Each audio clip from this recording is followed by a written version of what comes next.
बाबरी मस्जिद पर मचा बवाल, बंगाल में सियासी घमासान और खतरे में ममता सरकार। नमस्कार, मैं हूं आपके साथ कविता राणा। बंगाल के चुनाव अगले साल हैं, लेकिन इस सर्द मौसम में प्रदेश की सियासी तपिश दिल्ली तक है। आर पार की इस चुनावी लड़ाई में अब तक ममता बनाम मोदी नजर आते थे, लेकिन अब टीएमसी का एक ऐलान दीदी के जीतने की फुल गारंटी बन गया है या फिर उनकी हार की सबसे बड़ी वजह। टीएमसी विधायक हुमायूं कबीर के एक बयान ने 33 साल बाद बाबरी विवाद को पुनः जिंदा कर दिया है। जो अयोध्या में ना हो सका, उसे ममता सरकार मुर्शिदाबाद की जमीन पर किए जाने का प्लानिंग कर रही है। क्या है पूरा मामला जिसके चलते ममता दीदी संत समाज के निशाने पर आ गई है? देखिए इसी पर आज की ये सबसे स्पेशल रिपोर्ट। बाबरी पर मचा बवाल, बंगाल में सियासी घमासान, खतरे में ममता सरकार। देखिए सिर्फ धर्म ज्ञान। बिहार चुनाव में मिली ऐतिहासिक जीत के बाद मिशन बंगाल में पीएम मोदी जुट चुके हैं। तभी तो बिहार का साथ मिलते ही पीएम मोदी ने बंगाल से जंगल राज को उखाड़ फेंकने का ऐलान किया। पीएम मोदी ने बिहार में अपनी बम बम जीत पर बंगाल का शंखनाद कर दिया। और अब तक देखिए बंगाल की सियासी जंग में दीदी जनता के सामने भाजपा को बाहरी पार्टी बताती आई और भाजपा दीदी के वोट बैंक पर घुसपैठियों की मोहर लगाती आई। लेकिन अब हुमायूं कबीर के एक ऐलान से बंगाल की सियासी लड़ाई सोचिए 360 डिग्री पूरी तरह से घूम चुकी है, क्योंकि अब प्रदेश की सियासी जंग में बाबरी मस्जिद की एंट्री हो चुकी है।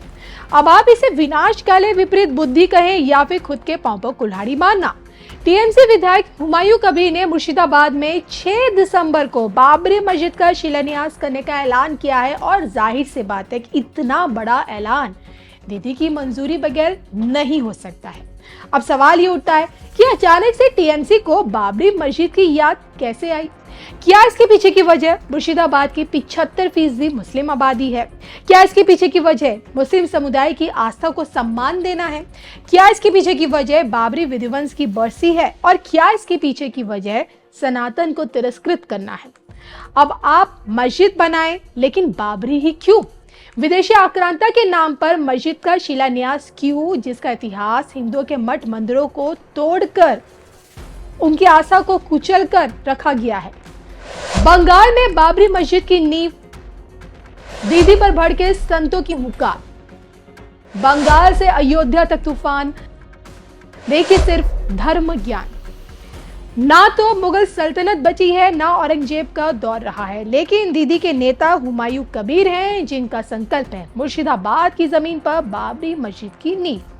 हालांकि अब उन्हें अपने इस संकल्प के कारण संतों का गुस्सा झेलना पड़ रहा है। जी हाँ, आलम यह है कि ममता के इस नेता को संत समाज द्वारा हुमायूं और औरंगजेब की औलाद बताई जा रही है। पाकिस्तान भेजे जाने की नसीहत भी दी जा रही है और तो और उनके खिलाफ देशद्रोह का मुकदमा चलाने की भी पुरजोर मांग की जा रही है।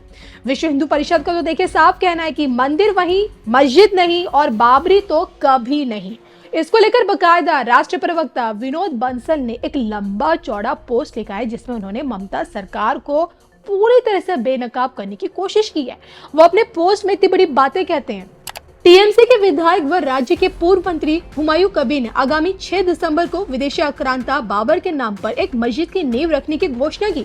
दूसरी ओर टीएमसी प्रमुख ममता बनर्जी ने उसी दिन धूल दुसारित बाबरी पर 33 वर्ष बाद घड़ियाली आंसू बहाने का मन बनाया। इतने वर्ष तक उन्होंने बाबरी को फ्रीजर में बंद कर रखा था। अब वे बाबरी के जिन को बाहर निकालकर अपने जिहादी वोट बैंक को तराशने का कुत्सित प्रयास करेंगी। टीएमसी के इन दो नेताओं के बीच में राजनीतिक तनातनी और जिहादी वोट बैंक के प्रति रस्साकसी कोई नई बात नहीं है, किंतु हुमायूं का तो बाप ही बाबर था। हो सकता है कि क्रूर शासक की भटकती आत्मा इस हुमायूं के शरीर में प्रवेश कर गई हो और उसने ही बाबरी का डर विधायक के मन में बिठा दिया हो। किंतु ममता दीदी का बाबर या बाबरी से क्या रिश्ता है, कृपया स्पष्ट करें। स्मरण रहे कि 90 के दशक में संपूर्ण विश्व के हिंदू समाज का एक ही नारा था, मंदिर वहीं, मस्जिद नहीं और बाबरी कभी नहीं। अर्थात बाबर के नाम पर भारत माता के पवित्र भूभाग पर हम कहीं भी कोई नई मस्जिद नहीं बनने देंगे। ऐसे में इस प्रकार का भारत विरोधी षड्यंत्र पूरी तरह से अस्वीकार्य है।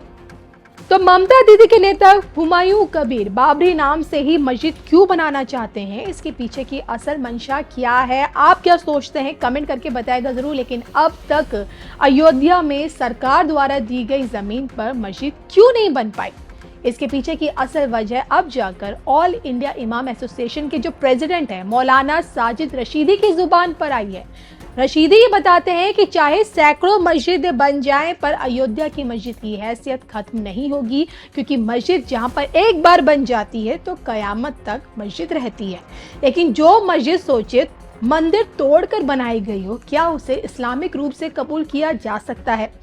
साजिद रशीदी का साफ कहना है कि सरकार बाबरी मस्जिद के नाम पर जो जमीन देना चाहती थी उसे मुसलमानों ने नहीं अपनाया। लेकिन सवाल ये उठता है कि क्या बाबरी से ही भारतीय मुसलमानों की पहचान है?